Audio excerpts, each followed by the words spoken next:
welcome to another episode of Awkward Conversations with Paul Miller. My guest this week is Klon Kitchen. Klon is Senior Research Fellow for Science, Technology, and National Security at the Heritage Foundation. Klon and I are old friends. We used to go to the same church together years ago, and we spent several years teaching together at the National Defense University in Washington, D.C. Klon and I talked about, for this episode today, we talked about artificial intelligence, cyber war, terrorism, killer robots, the rise of China, and a lot of other fun things. So I hope you enjoy this conversation. So Klon, thanks so much for coming on the show. Appreciate it.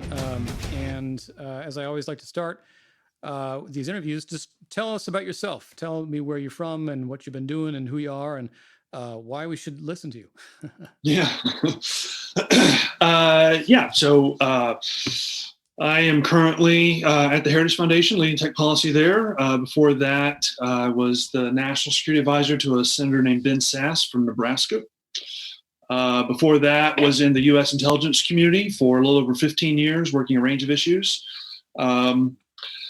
My wife, Tracy, and I have been married in June. It'll be 21 years. We have 4 kids, ages 9 to 15.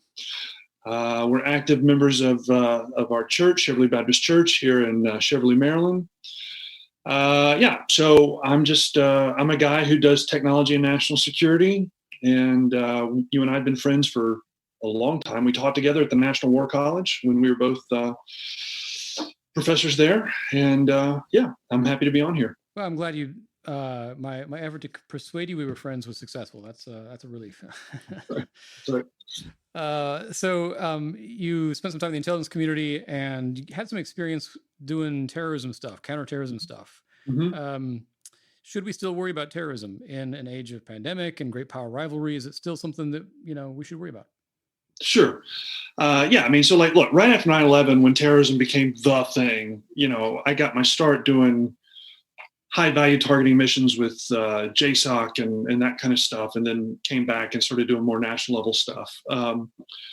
Look, I've always said that terrorism is a problem you manage and not one you solve. And I think that continues to be the case. I think as a national priority, we've settled into a place where a more rational allocation of resources, time, and energy is settling in, and it's being imposed on us by kind of just necessity, because we do have the reemergence of great power competition if it ever really dropped off. And the state understands that it has limited resources. I think one of the challenges is we are more reliant, and we want to be more reliant on partners to kind of keep a heavy hand on the terrorist threat. And I think that our partners' capacity to do that effectually is uneven. And that's going to be the big balancing act going forward. Keeping our eye on the ball of kind of pivot to Asia and kind of larger geopolitical realities, while never allowing something like 9/11 to be allowed to kind of cultivate and ultimately be launched the way it was. I mean, I guess maybe that's my question is, do you think that's still a possibility? Are there bad guys out there who want to do a 9/11 again that we need to worry about? Sure. Yeah, I mean, I think there are plenty. I think there are plenty of folks who would like to do that. At least with the major groups, like with ISIS and things like that, they do seem to operate with a slightly different kind of target selection calculus than did original Al Qaeda senior leadership. The AQSL guys used to really look for these targets that were Venn diagram of massive economic implication, massive political symbolism, and mass death. Right. And within that Venn diagram is really where they would kind of focus. A lot of groups kind of transitioned away from that, and they went into more kind of guerrilla style warfare when we, joined different battlefields in Afghanistan and Iraq and northern Syria and the like. Now I think it's going to be a little bit of both. I think there are going to be groups who have gone to school on the post 9/11 history.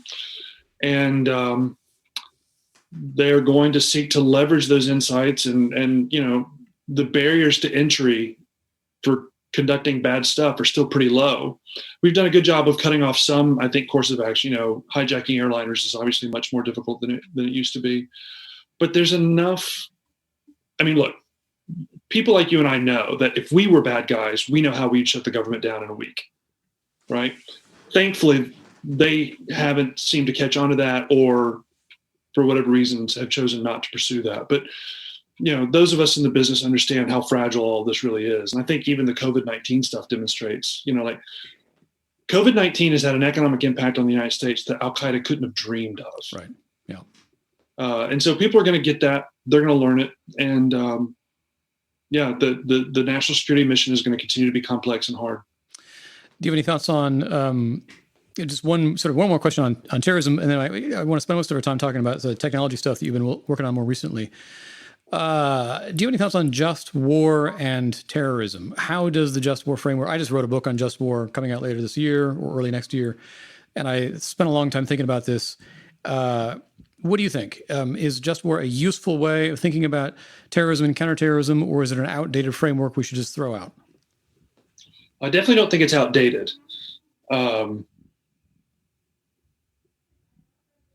There is no war outside of some type of moral framework, or there at least ought not to be. And just war theory doesn't suppose or even kind of present itself as being, kind of the rule book that if we're presented with the situation and we kind of turn to it and we flip to the right page and we go, okay, now we know what to do, right? Just war presupposes moral beings who have to use wisdom and prudence. And just war establishes frameworks and kind of boundaries upon which those individuals should operate. And I think it's still operative. I mean, some of the translation of that theory into the modern context is maybe a little harder than it used to be.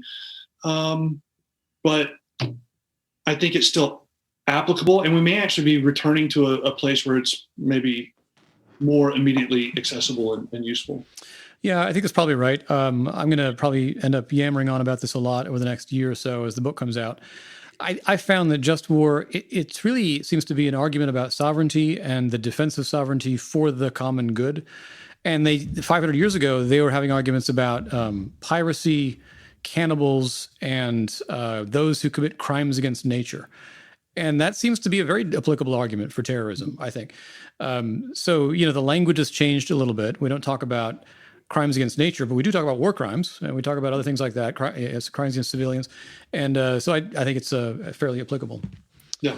So more recently, you turned your attention to technology, cyber stuff, artificial intelligence, and that's what you do at the Heritage Foundation. So I really want to know, when are the killer robots coming for us, and how do we placate our new robot overlords? Yeah. So there's a couple things. So look, automation is real. Advanced robotics are improving rapidly, and kind of parallel technologies like artificial intelligence are going to facilitate the development of those capabilities as well. And there has been around 2012, there was a major advancement that has really led to the kind of progress of these technologies. That being said, there's still a lot of marketing going on, right? They're not ready for prime time in any meaningful way, certainly not at scale. But, the things that most people have seen the YouTube videos of the Atlas robot by right. Boston Dynamics, it's doing parkour and backflips, things like that. Well, look, there was less than a decade ago, we thought that was literally impossible. We thought that a robot would never be able to do that. And that Atlas robot, what they don't show you is that there was like 15 takes before it was able to do it, without falling, but it still did it. And there's real reason to expect those capabilities to come online within our future. For, kind of moral, ethical, certainly Christian strategists, that creates both opportunities and some real challenges. So on the opportunity side, kind of going back to the terrorism conversation, if you're telling me that I don't have to send a guy through the door, but I can send a robot in, well, that's pretty attractive, and I can think of all kinds of good moral justifications for doing that, especially if I have controls on how that machine operates once it's through the door. At the same time, unmanned systems have already demonstrated that because they lower the risk factor of taking a kinetic action, like a drone shot, that political leaders may and often are more inclined to use them, which means that warfare becomes more likely and death and destruction become more prominent. Yep. That trend will absolutely present itself as advanced robotics come online. But at the same time, there's a sense of inevitability to this. And the best thing that the United States can do, and this is what we're doing, is be thinking through now, how do we integrate these new capabilities in a not only an effective manner, but in a kind of just and with a high degree of concern for civilian casualties and just the good rules of engagement. Yeah, I ran across this a lot as I looked at the ethics of UAVs or drones.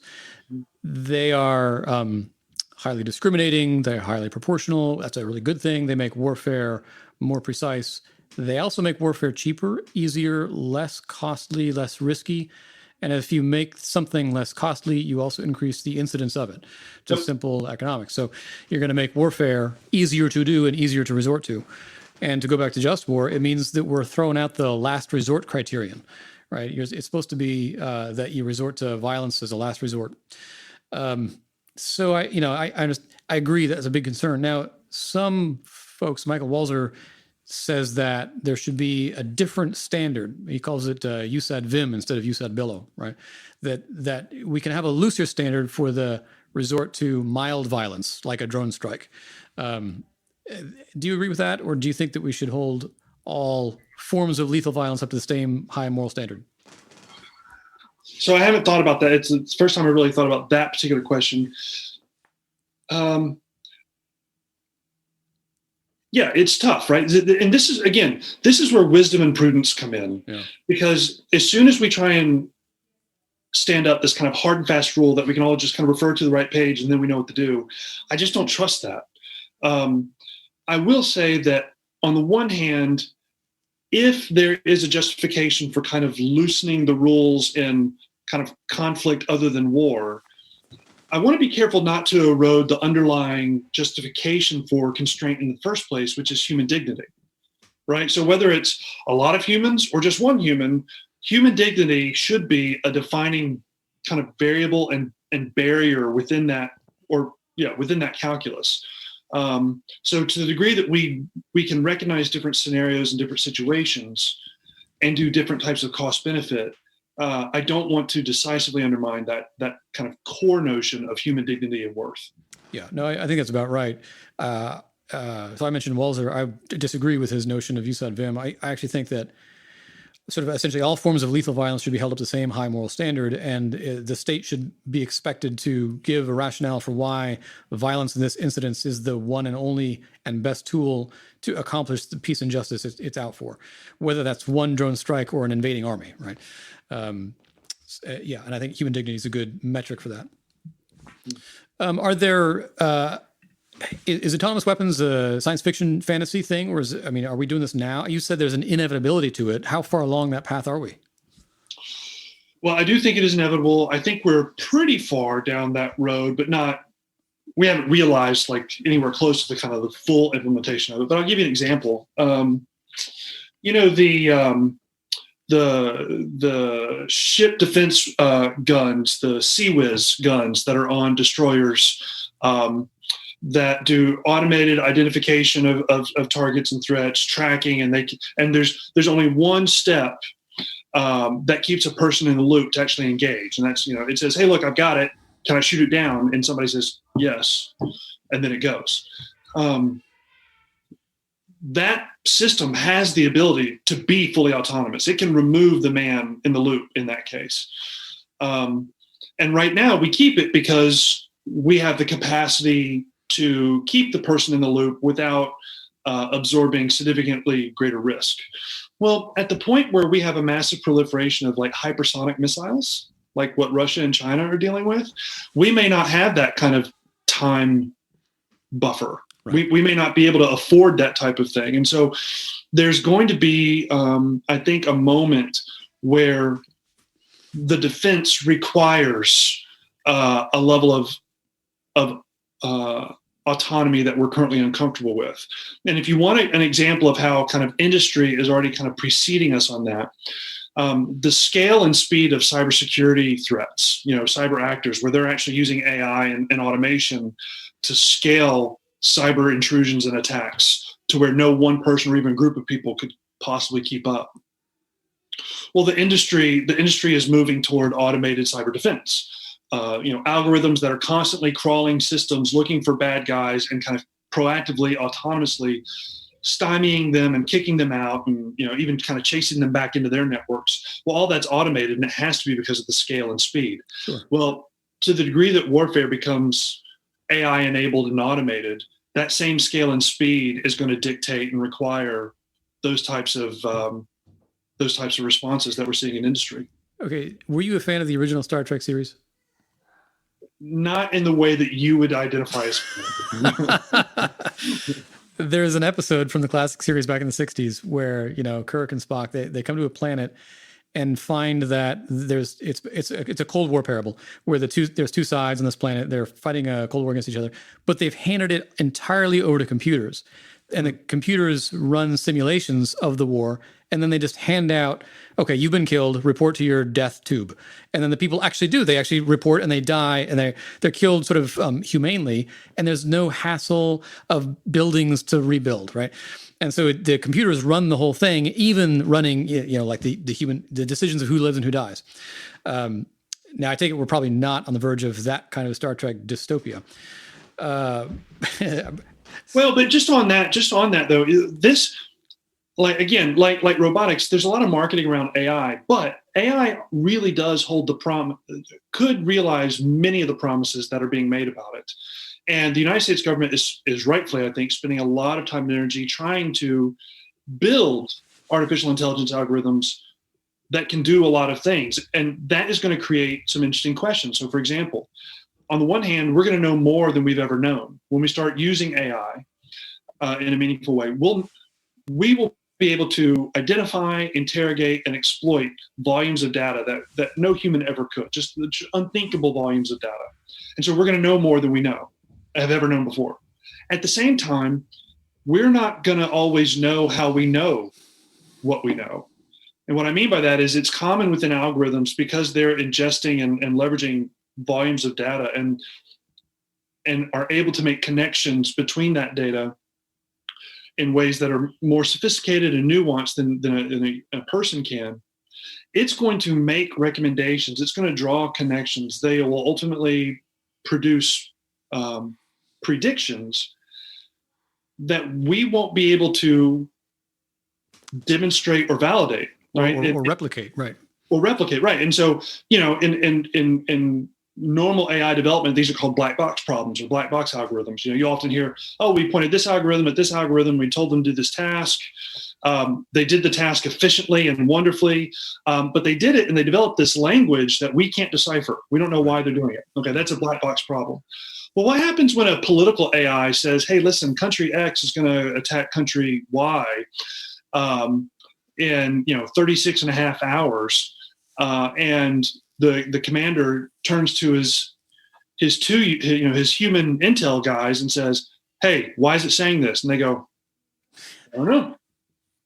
Well, it's never been wrong before. What do I do? And so I don't know that type of problem is that far off, because the pace of threat is going to dictate that we implement and integrate these capabilities quickly as they come online. Have you earlier you talked about sending the robot through the door instead of a human through the door to take out the terrorist? So assume the robot goes through the door and makes an instantaneous decision based upon its algorithm that person X is a threat and kills the person, and it turns out was actually a civilian. Who's responsible for that? We are. Whoever sent that robot through the door. We don't absolve. So do you court-martial him then? I mean, like, what's the consequence? I mean, well, I think I shy away from kind of the binary thing, just in the sense of like, look, the individual made a judgment. And when I say we, you know, I want to be careful because it really depends. You know, did the commander on the ground make a wrong decision? Was the underlying data that was fed to it from a CIA database, was that what was wrong? Is the underlying operating software that does the facial recognition, was that skewed? You know, and like that's where this gets all crazy hard because, you know, I mean, like if the facial recognition algorithm that caused the robot to identify the wrong person and shoot the wrong person, well, that's nobody on the ground's fault, right? I mean, like if a gun misfires, it's not always because of user error or because of a lack of maintenance. Sometimes it was machined improperly, and right. You know, they need to be held responsible. So this is going to get hard, but I'm also pretty confident in our ability to kind of navigate that. I understand that there's always going to be friction in war. There's always going to be fog in war, that bad things like that are going to happen. I think on the whole, they're probably rendered less likely than they are now. Yeah, and there's the answer is that humans make mistakes too. We have complicated situations too. We have more gray areas too. And does the automation help or hurt? Does it reduce or increase the incidence of, like, driverless cars are a thing. Mm-hmm. And there was a big headline, a big hullabaloo when a driverless car killed somebody on a sidewalk recently. Well, like human drivers kill like tens of thousands of people, and the headline was that the driverless cars had killed one.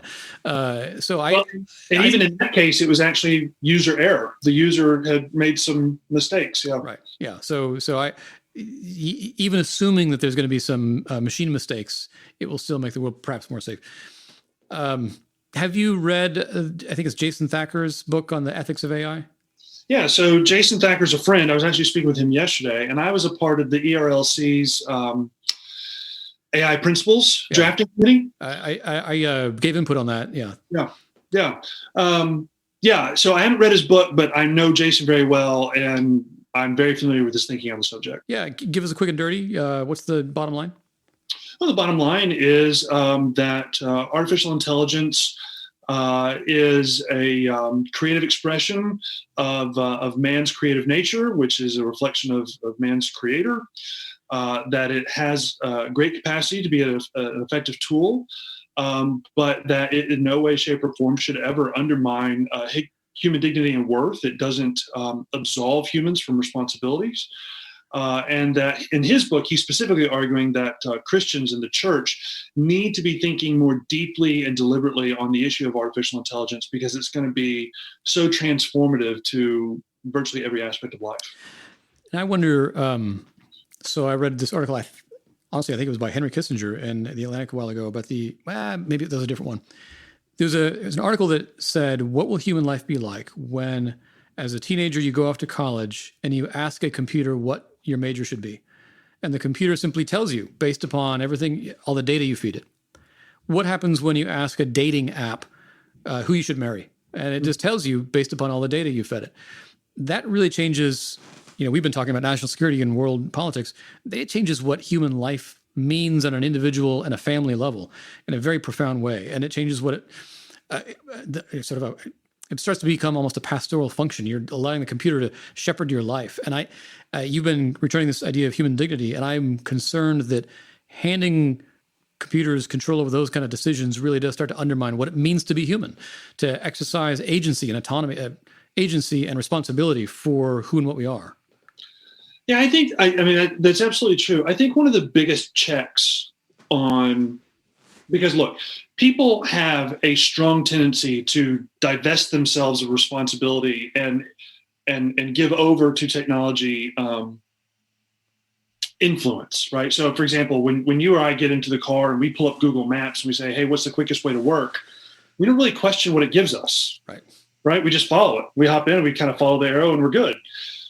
But the reason we do that is because when it comes to identifying the most efficient way to get to work, Google is rarely wrong, right? It's earned that.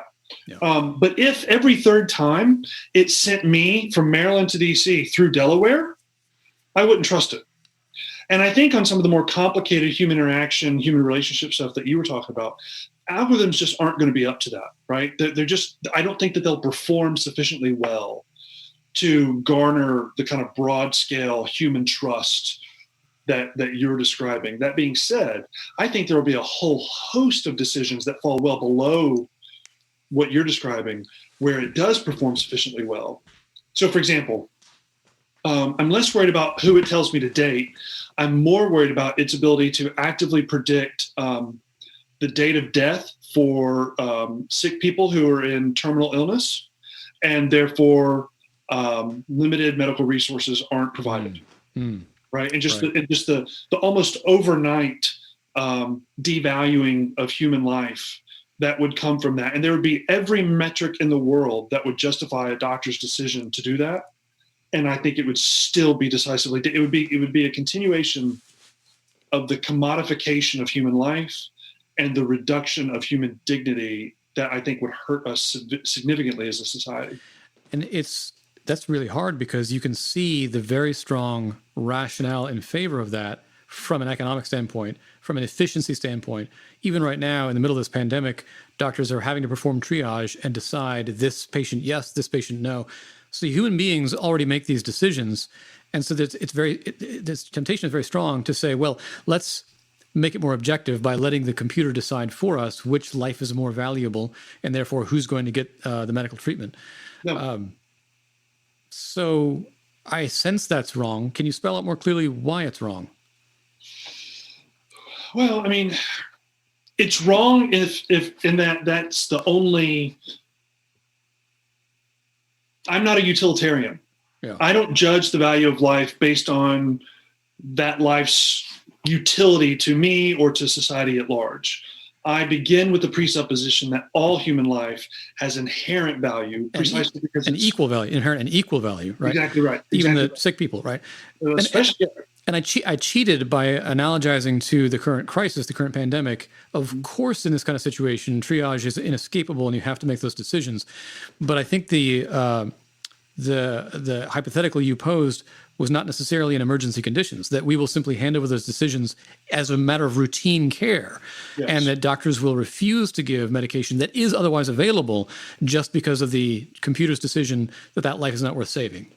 That's right. And to be clear, Google has an algorithm that they've used, and they've applied it to individuals who are in palliative care, end of life. They're not going to recover. They're going to die. And they can predict the date of death with like a 98% accuracy rate. Wow. Right. So, I mean, that's out there. Right now, it's not determinative in any kind of provision of care, but you could easily see how it could become that. And so that's a real challenge. Well, and boy, I assume that Google tool is only for those who already have a diagnosed condition. I wonder, you feed it enough data, can you start making those predictions just for the general population, like you and I? You know, We're sitting here in our 40s. What if a computer can tell us how many years we have left to live? That's a bit grim. I'm not sure I want to know that. Yeah, I definitely don't. Yeah. All right. So now let's bring a bit more of the politics back into this. We're talking about AI and autonomous weapons. China is leading the world, or close to leading the world, in the development of some of these technologies. And you've expressed some concern about how they're using such technologies. Can you talk a little bit about that? Yeah, sure. So when it comes to let me give you just a little bit of background, because it'll help understand kind of at least what I'm arguing. So when we talk about artificial intelligence, right now that has become a buzz because of some advancements that occurred in 2012. Right. So around 2012, we had a coalescence of advancements. One, the underlying computer science of artificial intelligence advanced. Two, we had some real progress in building dedicated AI-tailored hardware, particularly microprocessors. And then three, we had sufficiently digitized enough information to where we could begin to realize the benefits of mass data pointed to artificial intelligence. So those three things combined, and that's when we really shifted from an AI training paradigm, which the original paradigm was one of an expert model. And the expert model is where you try and hard code expertise into an algorithm. So for example, if you're doing an algorithm that's trained on recognizing cats, in the expert model, you try and code all of the various variables that make up a cat's face, pink nose, triangle ears, orange color, black color, gray color, all that kind of stuff, and you have to code it all in actively. Well, you can imagine with cats, I mean, there's a myriad of variables that would, and that doesn't include, tigers and lions and everything else. Well, with these advancements in 2012, we were able to start leveraging machine learning, and we pivoted to a new type of training model where under the machine learning model, instead of having to hard code all the variables, you just pointed an algorithm at a million pictures of different cats, including lions and tigers, and you just said, that's a cat, that's not a cat, that's a cat, that's not a cat. And then it would identify all the myriad variables that made that true. So it became a machine that was learning what a cat was. And it turns out that it was much easier to train and much more cost efficient to train and much more reliable. So that was the big change. Everything that's followed since then has largely been building on that reality. So that was the kind of AI discovery. Now we're in the kind of age of AI implementation. The United States, I think it's best understood, still leads when it comes to AI discovery. We're still advancing the science. We're still kind of innovating in the ways that these technological capabilities can be developed and leveraged. But where China is really showing some strength is in AI implementation, taking that underlying innovation and then building businesses around it, applying it into industry, and leveraging it even for everything from governance to national defense. One of the ways that China is doing this is through it's a doctrine that they call civil military fusion, where the government and industry partner together to pursue mutual ends, and where the government in Beijing, the Communist Chinese Party, the CCP, deliberately directs and funds and manages Chinese companies, including technology companies, as extensions of their intelligence enterprise. And so this creates distortions in the kind of global economy. It creates distortions and challenges in national security and foreign policy.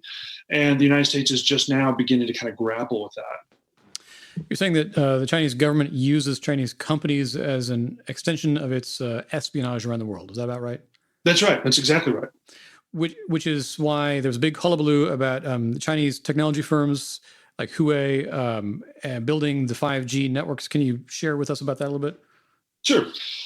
So 5G is more than just faster phones. It's going to be the central nervous system of the new economy. So the big constraint on a lot of technological innovation hasn't been good ideas. It's been the data pipes that we use have been constrained. So we've essentially maxed out how much data we can put through, a 4G pipe. And so what 5G does is it greatly expands the diameter of that data pipe.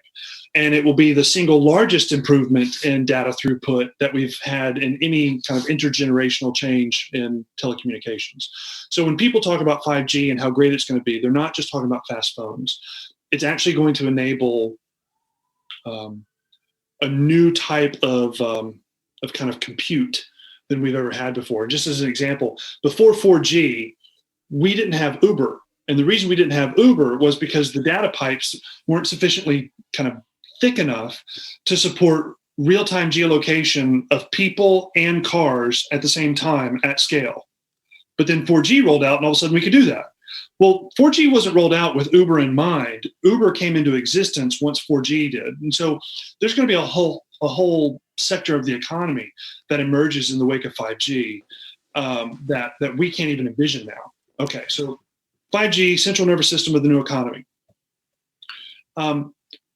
Chinese companies like Huawei, by law, have to operate at the behest of the Chinese government. And Huawei specifically stands to earn as much as 50% of the global economy when it comes to 5G. And the reason they're able to do that is because over the last 2 decades, they have been heavily subsidized by the Chinese government. They have been enabled to steal a great deal of intellectual property, so much so that they're actually innovating on their own now. They've stolen enough to where they can actually innovate for real on their own. And their services are good. They offer pretty good services. And they offer them typically about 2/3 the cost of their alternatives. Now, one would ask, well, why does the Chinese government want to subsidize a company like this at this kind of cost? Well, because as Huawei gains market share around the globe, that is essentially building the technical espionage infrastructure of the Chinese government around the world. So wherever Huawei goes China's version of the NSA, right? And so if you were to talk to someone like Paul or someone at Fort Meade and say, would the NSA like to be responsible for building China's telecommunications infrastructure, they would salivate. They would fall all over themselves for that opportunity. Well, that's precisely what's happening with Huawei as it's being allowed to build out the global 5G infrastructure. Okay, so let me give you kind of two devil's advocacies. One is from the standpoint of an average citizen of a Western democracy. Yep. Who cares? Like China doesn't want to spy on me, so why should I be concerned or paranoid about Chinese espionage on my life? If they want my data, they can have my data. In exchange, I get cheap goods and I get fast internet. This is awesome. And the other critique is, look, are you going to tell me that the United States doesn't do the same thing? We know what Edward Snowden spilled across the internet back in 2013.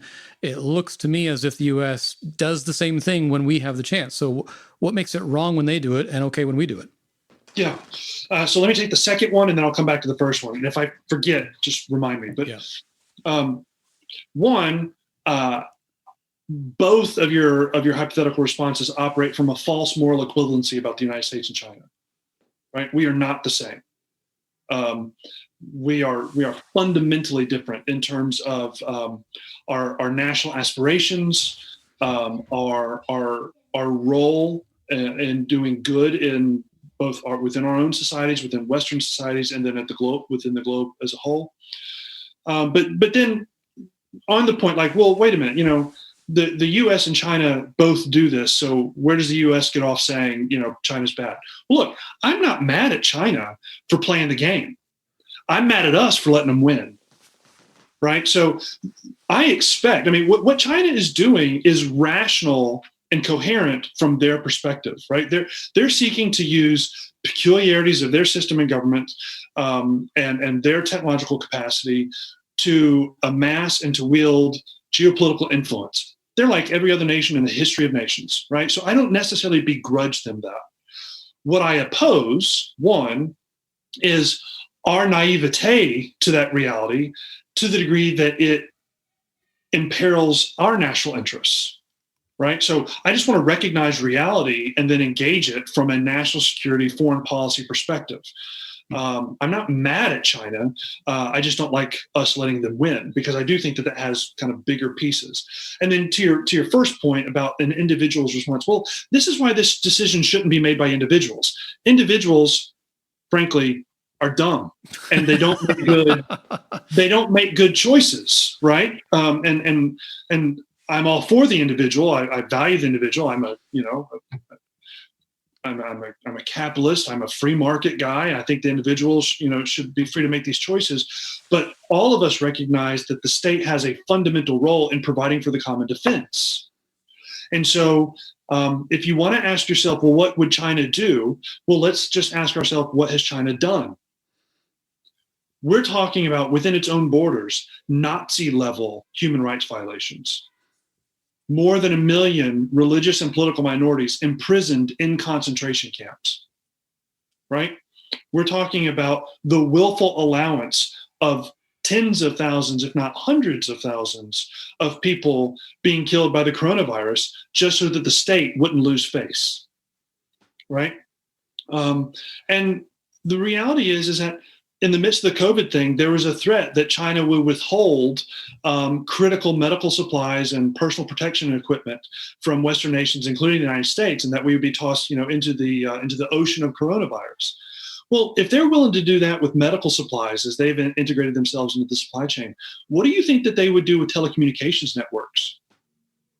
And then on top of that, this has a major implication for NATO. So with our European allies like Britain and France and Germany and other nations who we have to cooperate with and who we have to have compatibility with, military operations, a great deal of those communications and operations transit over commercial communications lines just by necessity. And so if those commercial communications lines that are kind of the core capacity of NATO, if those are compromised and run and maybe they're throttled down by China, that goes directly to our capacity to provide for the common defense for our partners, allies, and ourselves. So what nation would willfully enter into a situation where it gives away its capacity to defend its people and then justify it by saying, yeah, but you got a cheap phone? Right.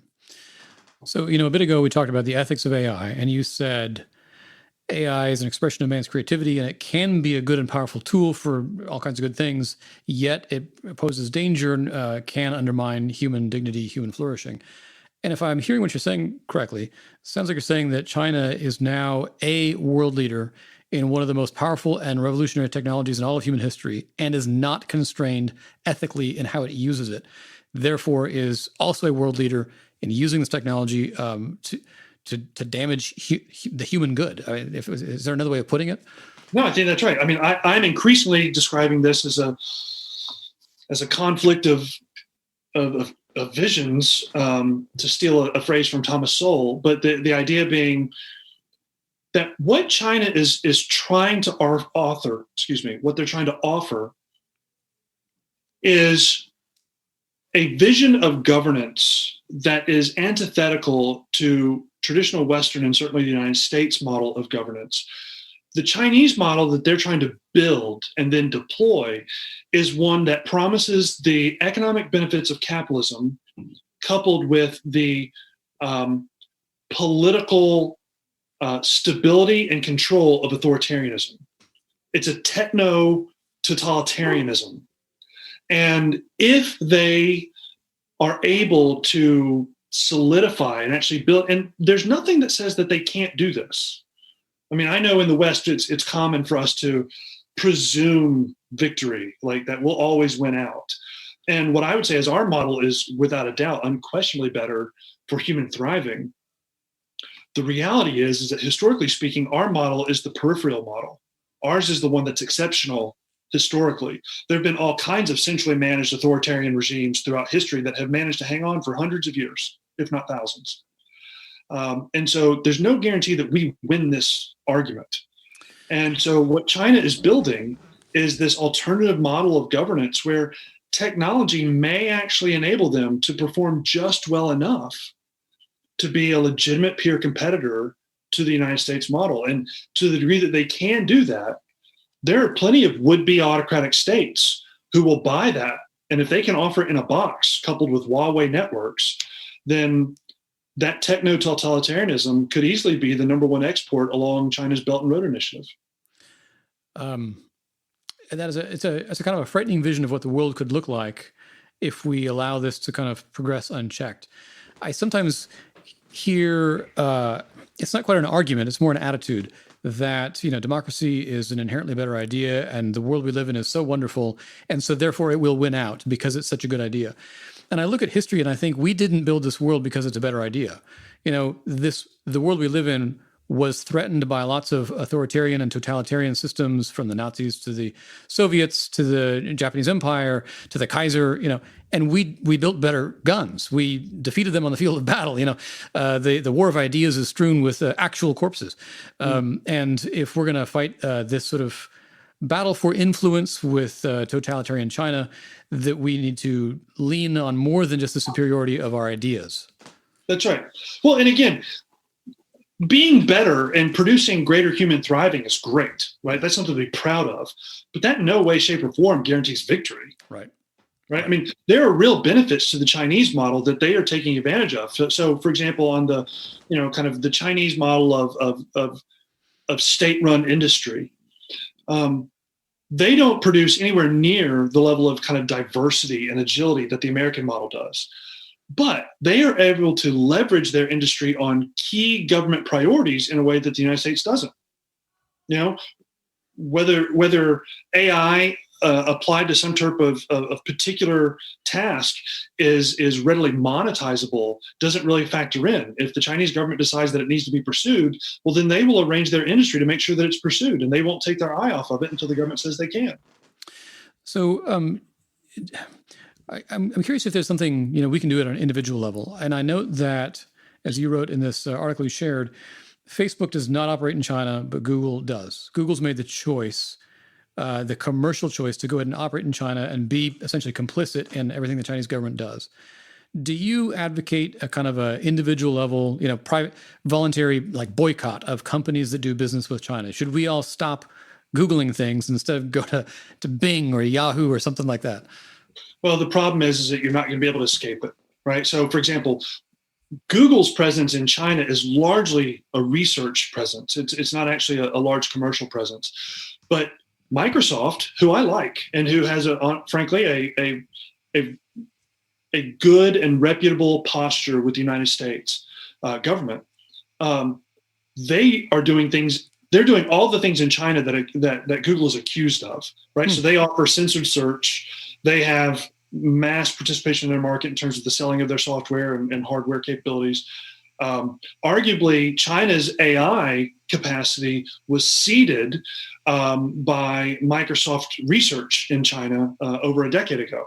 So even if you go to Bing, you're not avoiding the problem, right? So the underlying problem, an individual consumer, there's just not much you can do, right? Now, to the degree that you have alternatives and, you want to pursue those, I think that's fine. But the underlying reality has to be that governments get serious about, one, the situation, and two, their responsibility. But I don't want to be cavalier about this, because if we get serious about this, it could have implications. So, for example, we're all walking around with iPhones, well, those are affordable and ubiquitous because of the cost savings that come from having them produced in China. And even if we decided tomorrow that we wanted them to be produced in India and not China, India is not ready to receive that.